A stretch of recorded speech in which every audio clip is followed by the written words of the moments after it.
Senhores telespectadores, hoje viemos a Torres Vedras. Eu estou-lhes a falar aqui no claustro do Convento da Graça. Aliás, tenho nas mãos esta placa que representa o convento como ele é por fora e queria-lhes contar uma história. Não é a primeira vez que eu venho aqui, vim aqui muitas vezes, há muitos anos. Eu era advogado, vinha trabalhar para Torres Vedras, mas nos intervalos das audiências eu via que isto era um grande edifício com aspecto de ter dentro muitas coisas e meti-me por aí. Recordo-me perfeitamente, havia aí um guarda, não sei, um guarda militar, e eu vinha a entrar e ele diz-me: onde é que o senhor pensa que vai? Eu disse: olha, eu queria ver o convento. E o homem, severamente, diz-me: qual convento, sua besta? Você não vê que aqui não há convento nenhum? Devo dizer que o homem tinha toda a razão. Naquela altura, não parecia haver aqui convento nenhum. Havia aqui um muro a dividir ao meio este lindo claustro, e isto era um pardieiro devassado. Não parecia um convento. Agora estou cá, acho que veem imediatamente que estamos num convento e tem isto de novo. Este é um dos raros claustros forrados a azulejo que 20 anos depois eu encontro muito melhor do que estava. Em regra, tudo quanto é azulejo está a ser pilhado, roubado, vendido. Aqui aconteceu o contrário. Tiraram o tapume, repuseram os painéis nos seus lugares e está o claustro quase completo. Vamos dar uma volta por Torres Vedras.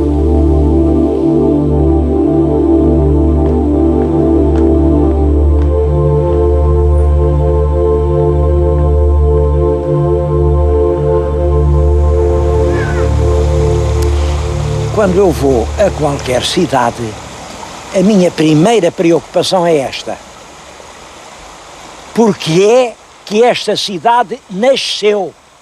Porque tudo tem uma razão para nascer, uma pessoa nasce por isto ou por aquilo, mas ninguém nasce sem causa. Nas cidades, ou há realmente um porto, ou há uma grande estrada romana, ou há o cruzamento, isto é muito vulgar, o cruzamento de uma estrada com um rio numa ponte, ou há grandes minas perto, ou houve uma criação de uma cidade episcopal, quer dizer, havia ali um bispo. Por isso, há sempre uma razão para que surgisse uma grande povoação. E em Torres Vedras? Eu venho aqui a Torres é uma região de serranias, pequenas terras agrícolas, matas, florestas, gente pobre. Aparentemente não havia motivos para aqui surgir uma importante povoação. E apesar disso surgiu. Devo-lhes dizer, Torres Vedras, já quando nasce Portugal, é uma vila muito importante, muito importante. Pouco depois, logo nos primeiros reinados, o rei faz aqui um palácio, um Paço Real. Aqui nasceram príncipes e princesas, aqui reuniram cortes. Torres Vedras é uma das grandes terras portuguesas quando Portugal nasceu. Porquê? Bom, é a geografia também que explica isso. Eu tenho aqui um mapa do concelho de Torres Vedras. Vamos marcar aqui o litoral, não este litoral de agora, mas o litoral da Idade Média. E aí compreendemos perfeitamente. Reparem, a linha da costa, agora o mar reentra profundamente e podia-se navegar nas naves antigas até muito perto de Torres Vedras. Torres Vedras nasce como a acrópole de um litoral frequentado pelas naves romanas. É isso que explica este museu. Reparem como no museu há uma grande riqueza arqueológica, há imensas peças romanas.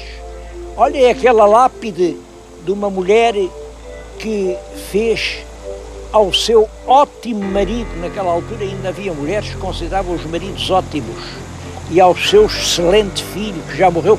As coisas romanas aqui são muito, muito importantes, e é claro que é nessa sequência de uma importante povoação romana que nasce o castelo, que nasce o paço medieval, que começa a história de Torres Vedras. É dessa história que agora vou falar. Mas antes disso, queria dizer que de tudo isso há um vestígio. É este rio. Este rio é o Cisândaro. Os meus telespectadores não fazem com certeza ideia do sofrimento com que eu estou aqui a fazer este programa. A minha vontade era tirar um lenço, encharcá-lo em água de colónia e fazer o programa assim. Isto não cheira, fede, isto é um inferno. Eu pergunto se há o direito de deixar um rio transformar-se nesta baba de lama podre que envenena tudo isto à volta. É espantoso, sabem que isto passa aqui à volta de umas termas, as termas dos Cucos. Dizem que a água dos Cucos faz muito bem ao reumatismo. Com certeza que faz, eu acho que isto deve até ressuscitar os mortos. Só assim é que se explica com um fedor destes. Haja quem tenha a coragem de vir para aqui. É uma prioridade absoluta. Eu bem sei que a Câmara não tem a culpa, porque quem manda nisto é o Ministério do Ambiente. E eu tenho a certeza que a senhora Ministra, que é bem intencionada, já veio aqui. E é claro, depois dizem, não, quem manda não é ela, Seja como for, a lei não está certa. É preciso criar condições legais que permitam ao Governo acabar de uma forma imediata com vergonhas destas. Isto cheira pior que tudo em Portugal. Há rios com que agora se está a acabar, nenhum deles excede em mau cheiro, em vergonha, até em cor, a vergonha desta baba negra. E um trecho de paisagem assim é uma vergonha para todos nós.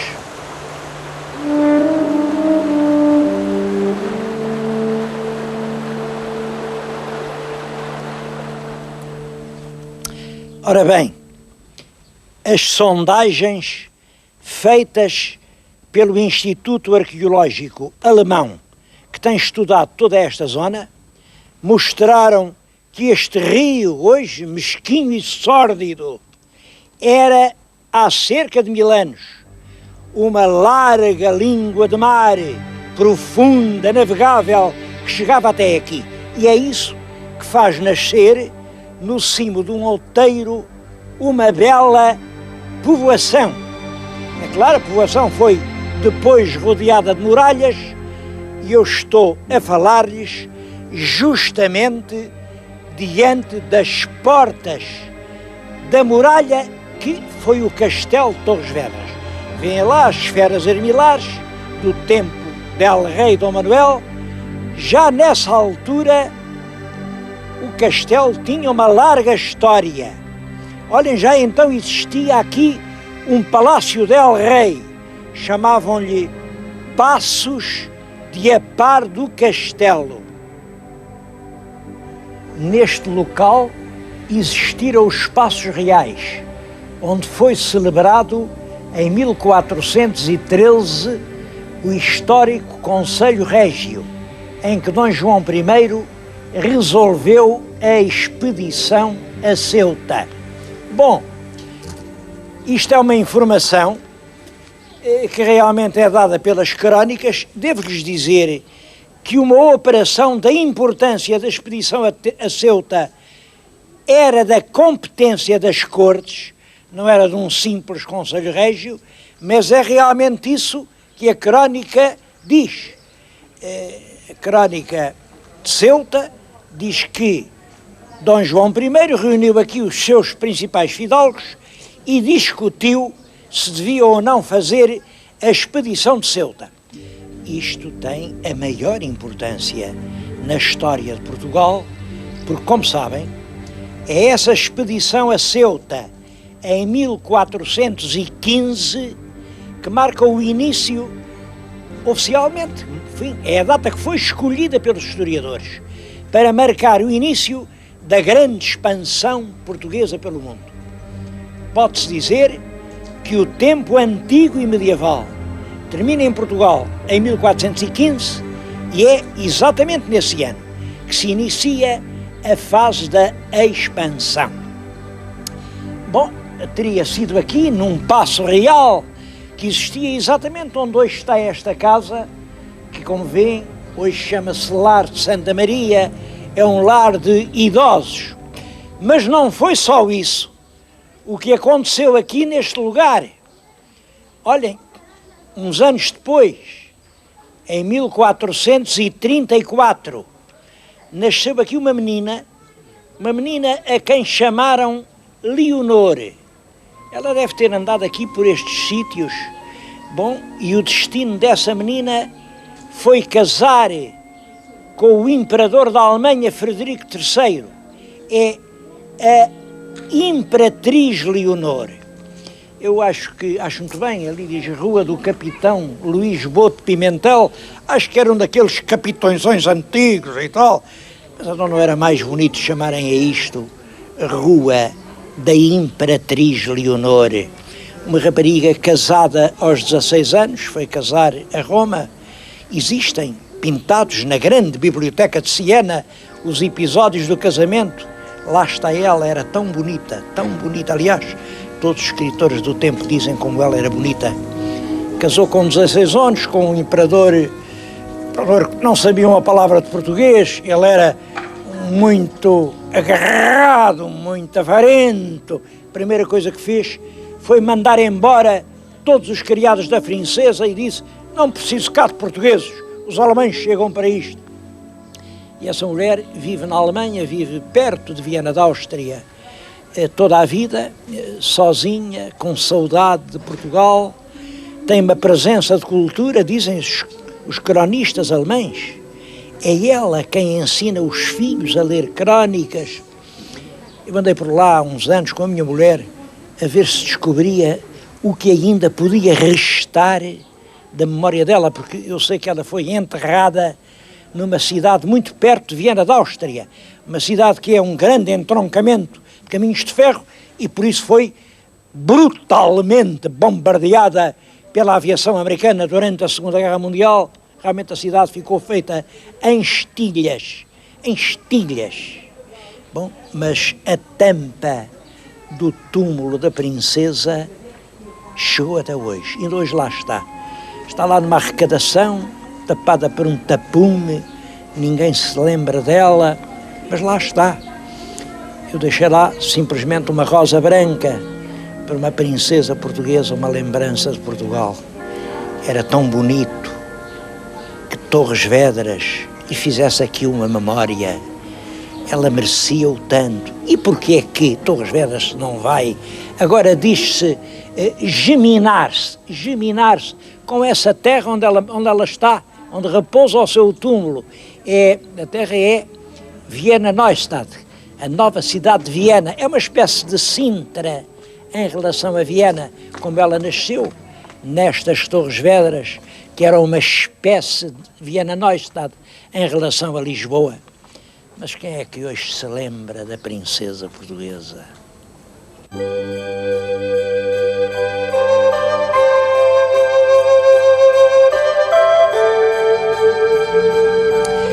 A importância de Torres Vedras como povoação justificou a construção de um grande aqueduto para o abastecimento da água.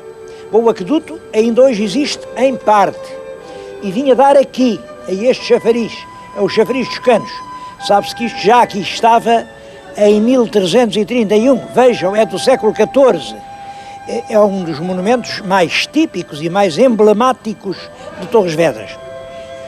Bom, mas é claro, entretanto, o braço de mar assoreou, a terra começou a ter um acesso cada vez mais difícil, os reis começaram a deixar de vir cá.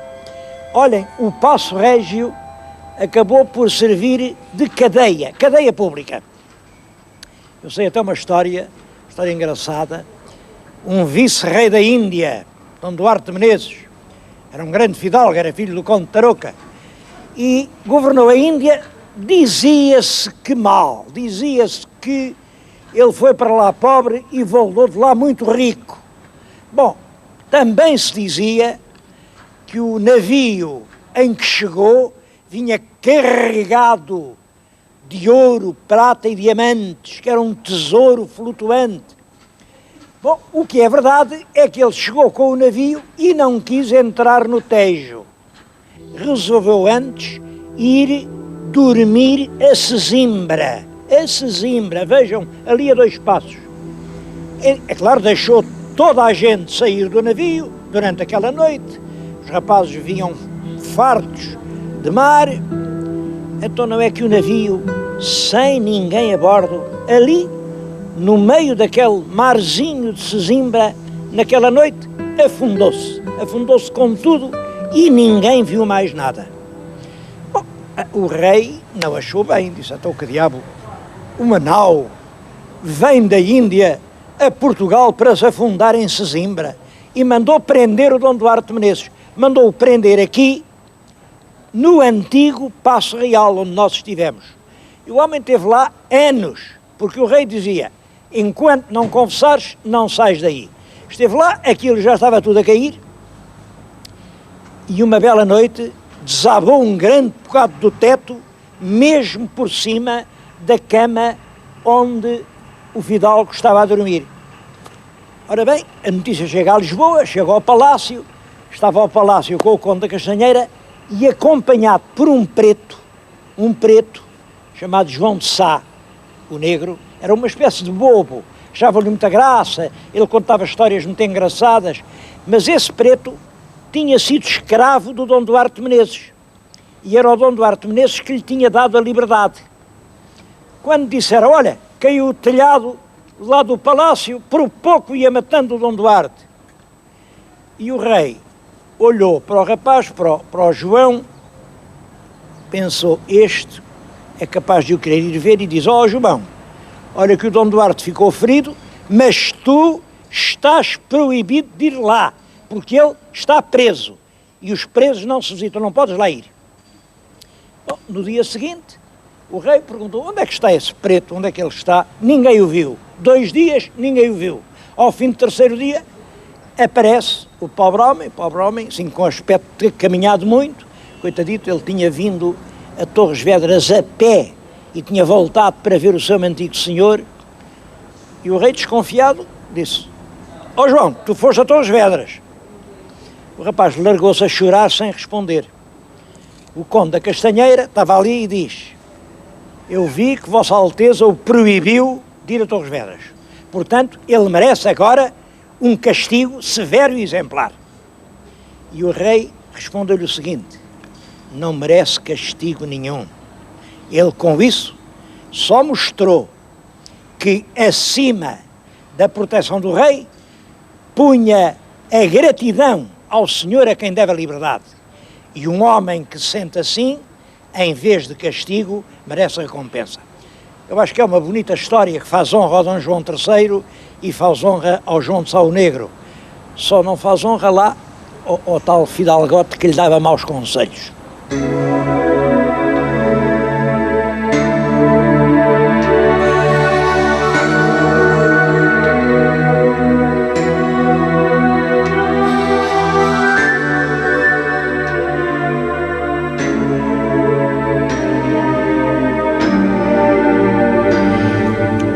Durante os séculos XVII e XVIII, Torres Vedras mergulha na penumbra, mas depressa renasce. é com a chegada do comboio em 1886.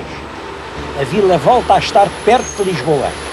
O comboio leva as cargas dos lavradores, difunde-se a agricultura e, principalmente, aparece a indústria. É o tempo em que nascem a metalurgia, as grandes cerâmicas, as serrações de madeira. Torres Vedras torna a ser uma vila notável e progressiva.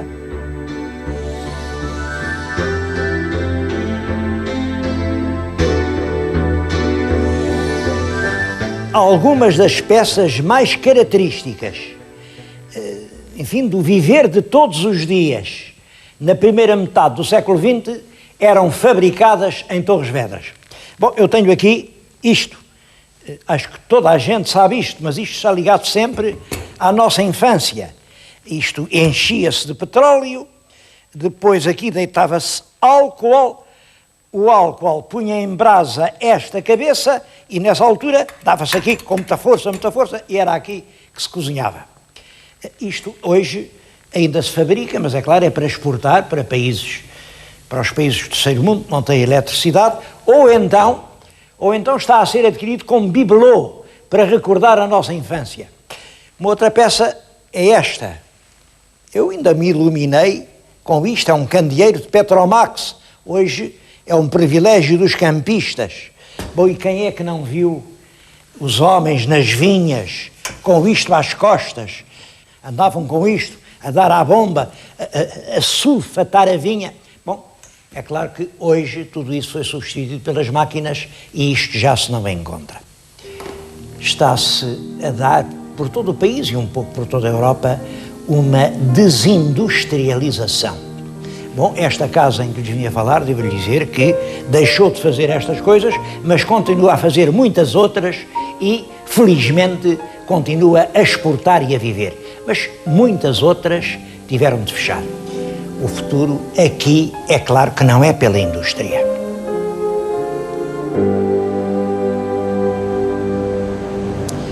Bom, e é claro que a agricultura também não é solução. Já não é solução em parte nenhuma para ninguém. Então, qual é o futuro de Torres Vedras?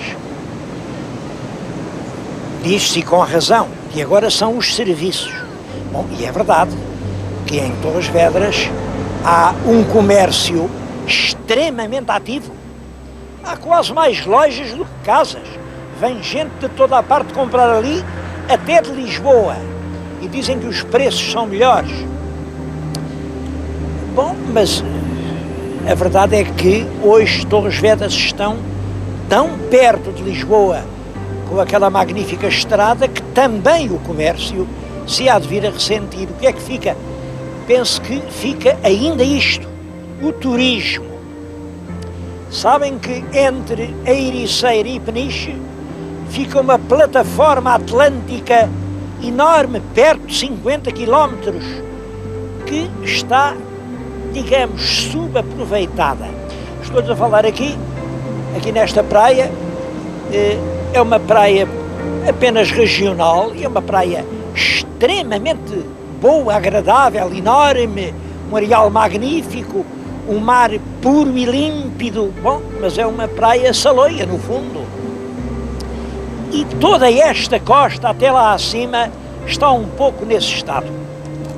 Isto preocupa-me, porque realmente o futuro do turismo é essencial para o desenvolvimento do litoral português.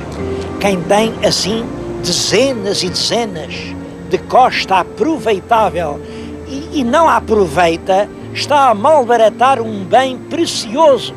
Eu acho que a gente está a fazer um pouco o papel de quem está a deixar comer pelas formigas o que terá de ser o nosso pão de amanhã.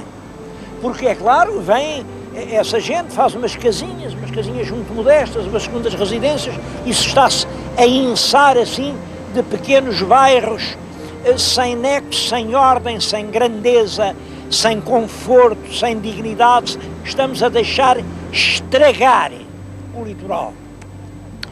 Isso é importante. Eu acho que é cada vez mais preciso um grande plano do turismo português. Essa gente que manda no nosso turismo, de que é que está à espera? Um plano de turismo para Portugal. Olhem, um plano cuja meta pudesse ser, como sabem, Camões dizia que era aqui, quase cume da cabeça da Europa toda, onde a terra acaba e o mar começa. Pois bem, vamos inverter isto.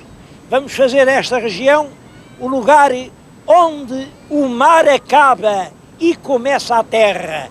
Começa a Europa civilizada e civilizadora, a Europa que é cobiçada por gente de todo o mundo. Isso sim é um plano, é um destino, é um futuro. Bom, mas temos que fazer qualquer coisa para o tornar realidade. Não é só esperar, é preciso desde já pôr mãos à obra. Mas temos nós, gente, no turismo, capaz de fazer isso?